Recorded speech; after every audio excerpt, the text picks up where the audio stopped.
কিছু কিছু মানুষকে ইদানিং দেখা যাচ্ছে যারা প্রেমের আলাপ ছাড়া কোনো আলাপ নাই, কখনো ব্রাজিলের কথা বলতেছে, আর্জেন্টিনার কথা বলতেছে, মানে কিভাবে, যারা আজকে সকালবেলায় তোমরা খেলা দেখেছো, আবার বলতেছে যে গার্লফ্রেন্ডকে মেসেজ ড্রপ করার কথা।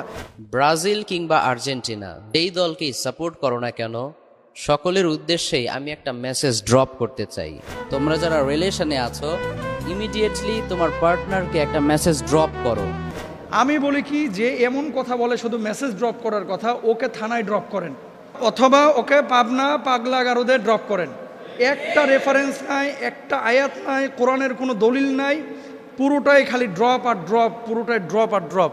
কিছু কিছু মানুষকে ইদানিং দেখা যাচ্ছে যারা প্রেমের আলাপ ছাড়া কোনো আলাপ নাই, তারপরে মনে করেন গার্লফ্রেন্ড বয়ফ্রেন্ডের কথা, তারপরে মনে করেন সিনেমার গল্প করা, তারপরে ফুটবলের গল্প করা, এই ধরনের অনেক বিষয়গুলো তারা বিভিন্নভাবে বিভিন্ন উপায়ে দর্শকদের সামনে, মানুষের সামনে, জাতির সামনে পেশ করছে। আল্লাহর নামে হলফ করে বলছে, আমি 3 বার বলতেছি, আল্লাহর কসম, আল্লাহর কসম, আল্লাহর কসম, আজকে উমরের জামানা যদি থাকতো তাহলে হয়তোবা যে অপরাধী এইভাবে ইসলামকে কটাক্ষ করছে, হাসির পাত্র বানাচ্ছে, তাকে হয়তোবা উমর রাদিয়াল্লাহু তাআলা আনহু কড়া শাসনের মুখোমুখি করে হয় জেলখানায় পুরে দিতেন, অথবা তাকে কতল করে ফেলতেন। আমি সাধারণত কারো নাম নিয়ে কোনো কথা কোথাও বলতে চাই না, যদিও তিনি নাম উল্লেখ করেছিলেন, আমি তার নামটা উচ্চারণ করে তাকে আরও ভাইরাল করতে চাই না। আমি যে বিষয়টা আপনাদের কাছে বলতে চাচ্ছি, আপনারা আমাদের লেকচার শোনেন, ওয়াজ শোনেন, আলোচনা শোনেন, কখনো কখনো আমরা স্টুডিও ভিত্তিক ইনডোর কিছু আলোচনা করি বাসায়, আর সওয়াল জবাব করি, কখনো টেলিভিশনে প্রোগ্রাম করি, কখনো জুমার খুতবা দিই।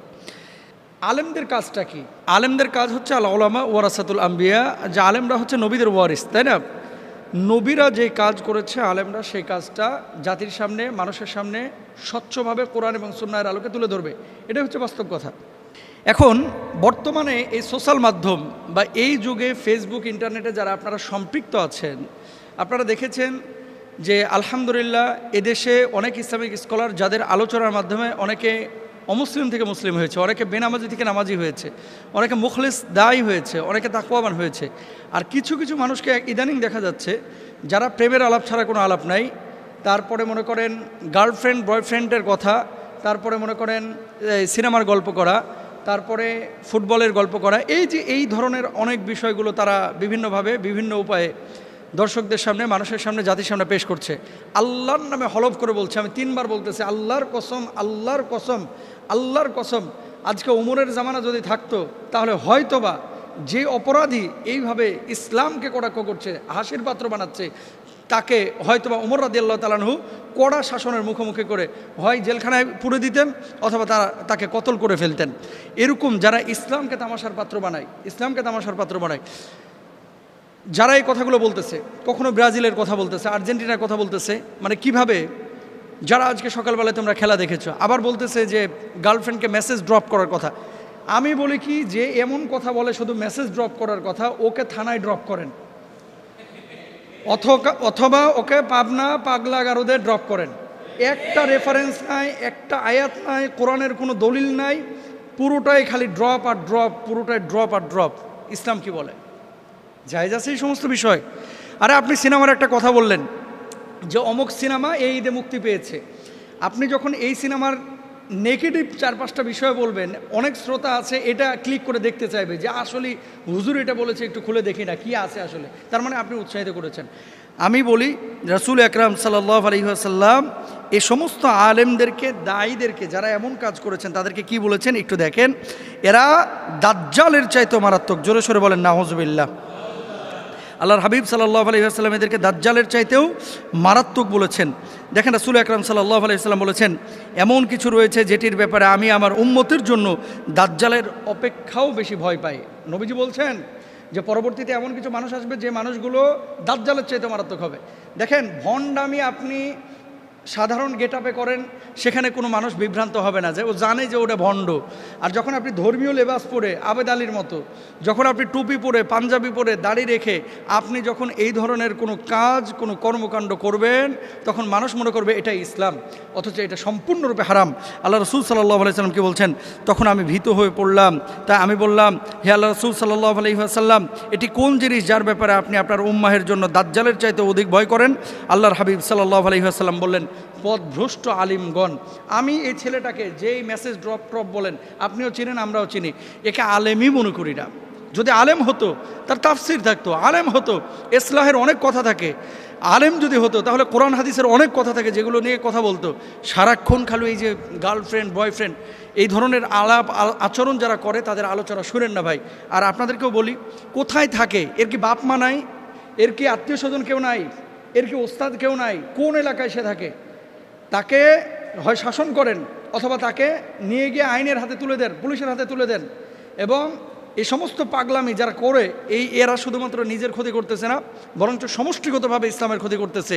এদের ওয়াজ শোনা যাবে না, এদের থেকে দূরে থাকবেন, মাহফিলে এদেরকে নেবেন না, এদেরকে মসজিদের ইমামতিতে নেবেন না। এরা ফাসেক। এই সমস্ত মানুষগুলো হচ্ছে ইসলামের সাথে বেইমানি করে, গাদ্দারি করে। আল্লাহ তাআলা আমাদের সবাইকে হেফাজতে রাখুন। হক্কানে আলেমদের আলোচনা শুনুন।